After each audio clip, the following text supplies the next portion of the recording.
Balochistan is becoming a hub of extremists amid a media blackout.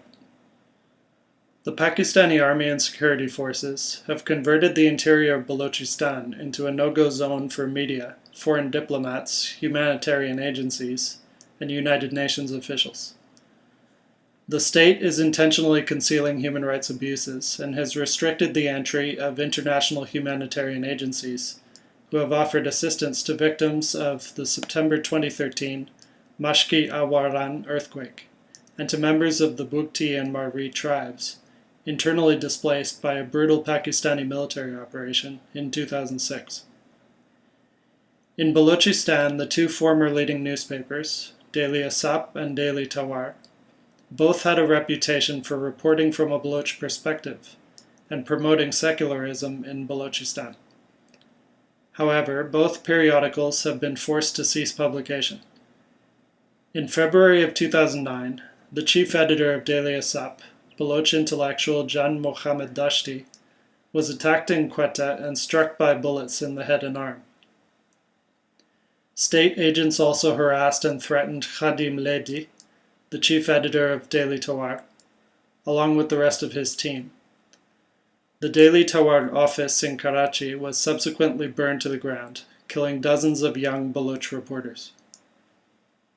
In 2011, an Islamabad-based correspondent for the UK Guardian, Declan Welsh, penned an article about human rights abuses in Balochistan, entitled Pakistan's Secret Dirty War.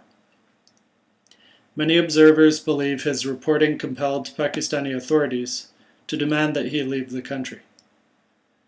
Similarly, William Marks, an author and journalist, whose book Balochistan at a Crossroads shed light on the plight of the Baloch people, was refused a visa by a Pakistani consular official in New York.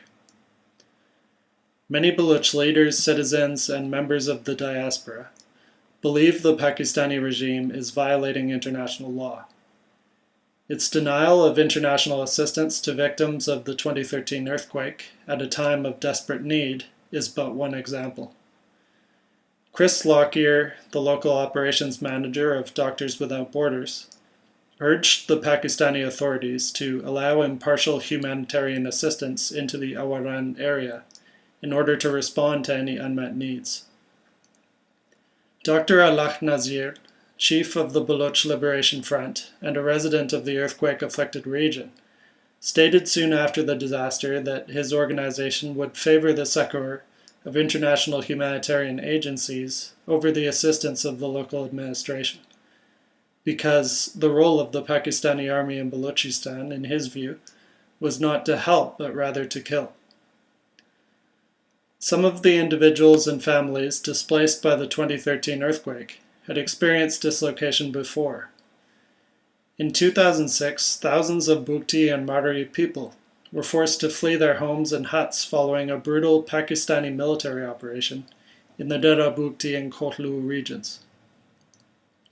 As stated in an October 2007 report from the International Crisis Group, 84,000 people were uprooted by the conflict in those two districts alone.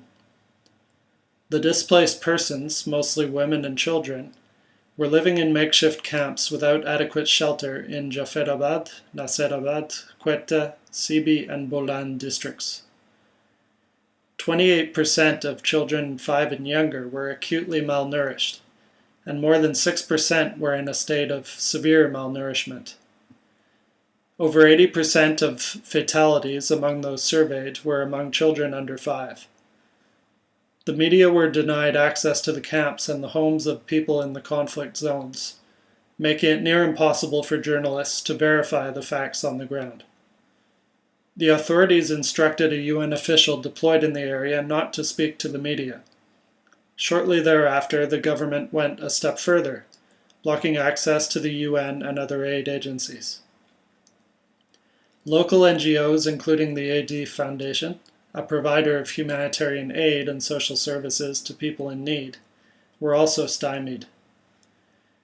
Recently, the Pakistani army has adopted a new and dangerous policy in Balochistan, namely, sponsorship of extremists from other parts of the country as a counterweight to the secular Baloch National Liberation Movement. These extremists have been known to attack ethnic and religious minorities, such as Hazara, Hindus, and Christians. They are also implicated in the murders of Sikri people and Baloch political activists. The effect of their presence has been to sow fear among the peaceful citizens of Balochistan. A variety of hardline organizations operate with the support of the Pakistani army, including Taliban affiliates Lashkar-e-Khorasan, the Tahafuz-e-Hudadullah, Al-Jihad, Nefaz-e-Aman Balochistan, Lashkar-e-Islam, Al-Furqan, Ansar-ul-Islam, and Lashkar-e-Janquiyyah. One of the objectives of these reactionary organizations has been to restrict Baloch children, especially women and girls, from attaining a modern education. Their actions to this effect include setting fire to schools in Panjgur and Turbat, numerous threats of violence, and even abductions of teachers. They distribute pamphlets in cities in Balochistan admonishing Baloch women and girls not to seek education, nor learn English, and warning of adverse consequences for those who disobey. These are no idle threats, as schoolgirls and young women in Balochistan have been victims of acid throwing. Extremists also attacked a bus filled with female university students in Quetta.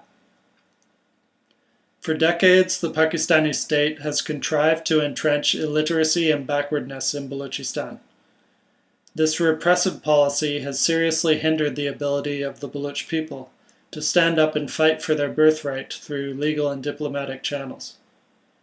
For centuries, members of different faiths have enjoyed religious freedom and coexisted harmoniously in Balochistan. But the situation that is unfolding there now is a grave and terrifying departure from that benign history. Presently, the Baloch people lack a voice on the international stage. Thus, in the view of exiled Baloch leader Harbeyard Mari, the primary goal of impartial nations and NGOs should be to seek representation at the UN for Balochistan, Kurdistan, and other non-state nations. In any case, the international community, and especially the democratic world, must attend to this grim reality and seek a peaceful long-term solution. Otherwise, the prospects of a bloodbath at the hands of jihadi hardliners, as in Syria, Iraq, and Afghanistan, looms menacingly on the horizon.